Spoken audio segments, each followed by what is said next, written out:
Let's dive into our top stories this morning. Now, the Adams County coroner has released the name of the victim in a fatal motorcycle crash on Friday. We're told 58-year-old Damian Lane was pronounced dead at the Blessing Hospital Emergency Department after being hit by a pickup truck near the intersection at 12th and Chestnut Streets in Quincy.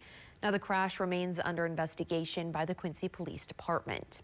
And a pickup truck and in a Dare County ambulance with a patient on board collided in Lewis County late Tuesday afternoon. The accident happened at the intersection of Highway 6 and Fir Avenue, about 3 miles east of Lewistown.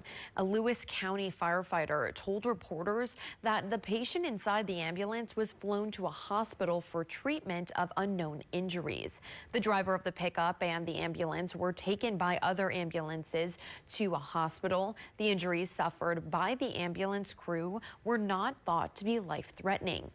And now a Northeast Missouri man escaped with only bumps and bruises following a tractor-trailer rollover crash in Schuyler County on Tuesday afternoon. It happened on Route N, almost a mile north of Downing. 35-year-old Brett Hayden of Memphis was in a semi pulling a flatbed trailer when he ran off the right side of the roadway and overturned. The crash happened as Hayden tried to avoid an oncoming vehicle. The section of Route N was blocked until tow trucks could clear the wreckage. And now happening in international news, the House cleared a big hurdle to avoid a government shutdown for now.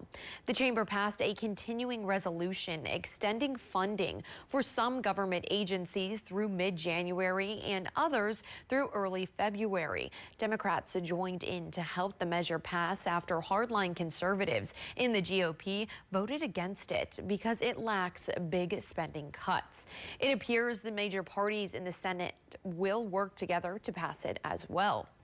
And now the Pentagon confirms 55 attacks on U.S. forces in Iraq and Syria since October 17th.